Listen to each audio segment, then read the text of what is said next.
મિર્ચી morning. આજે ફરી એક દિવસ ઉગ્યો છે. ફરી સૂરજે સવાર પાડી છે. ફરી આપણે આંખો ઉગાડી છે અને મન હજુય બંધ છે. અકબંધ છે ગઈકાલની યાદોથી. મન હજુ ગઈકાલની સુગંધમાં તરબતર છે અને આજમાં આવવું જ નથી ને. હું પ્રયત્ન કરું છું મનને ખેંચી લાવવાનો, પણ એ આળસુ. એને પડ્યા રહેવું છે ભૂતકાળની ચાદર ઓઢીને. ધાબે સૂતેલું નાનું બાળક કેવું હોય, અગાશી પર ઊંઘ્યું હોય ને પછી તડકો આવે કે તરત ઊંઘમાં અડધી આંખ ખુલ્લી રાખીને ધીમે ધીમે ઊંઘરેટા પગલે ચાલતું ચાલતું ટેરેસ પરથી નીચે આવે ને સીધું પથારીમાં પડતું નાખે, પાછું સૂઈ જાય. બસ મારું મન એવું જ છે. એને ઉચકીને યાદોની અગાશીમાંથી નીચે લાવો તોય પાછું ઊંઘી જ જાય. જ્ઞાનીઓ, મહાજ્ઞાનીઓ, પરમ જ્ઞાનીઓ ભલે એમ કહેતા હોય કે વર્તમાનમાં રહો, લિવ ઇન પ્રેઝન્ટ, પણ આ બાળક જેવું મન એ તો સપના જુએ છે.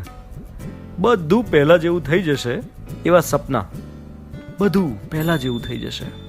મિત્રોને મળી શકીશું, ભેટી શકીશું, ગાર્ડનમાં હિંચકા ખાઈ શકીશું, હિંચકો સેનિટાઈઝ છે કે નહીં એની ચિંતા કર્યા વગર. એરપોર્ટ પર ટ્રોલી પકડી શકીશું, એને કોણ અડ્યું હશે એ વિચાર્યા વગર. બસમાં દંડો ઝાલીને હેન્ડલ પકડીને ઊભા રહીશું, થોડા થોડા ડોલતા રહીશું એ હેન્ડલની સફાઈ વિશે વિચાર્યા વગર. પોટલક કરીશું, બધાના ડબ્બામાંથી ખાઈશું, ખાવાનો આનંદ લઈશું, બીજું કશું જ વિચાર્યા વગર કે કોનો ડબ્બો કેવો છે, સેનિટાઈઝ છે કે નહીં. મન છે ને મન સપના જુએ છે કે બધું પહેલાં જેવું થઈ જશે.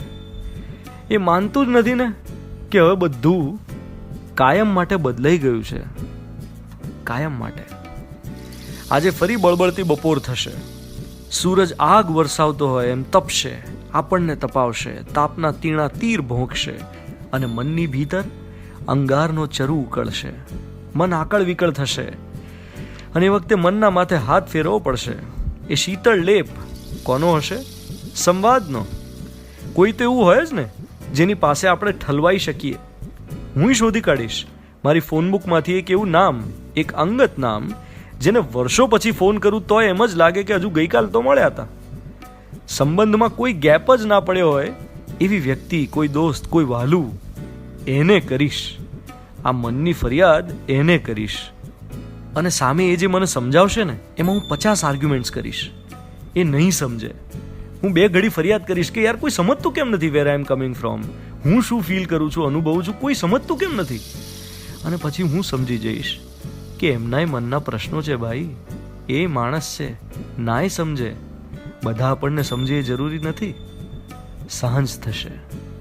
બારીઓમાંથી ચડાઈને આવતો ગરમ પવન થોડો ટાઢો પડશે. હું કપમાં ગરમ પાણી કરીને બંને હાથથી કપ પકડીશ. એ વોર્મથને હથેળીમાં ધરીને સાંજના પવનની લેરખીઓને મારી આંગળીઓની વચ્ચેથી પસાર થવા દઈશ. સૂર્યાસ્તના રંગોને જોઈને વિચારીશ કે આવો લાલ ચટક રંગ મેં છેલ્લે ક્યારે પહેર્યો હતો. આ રંગ શેનો શેનો છે?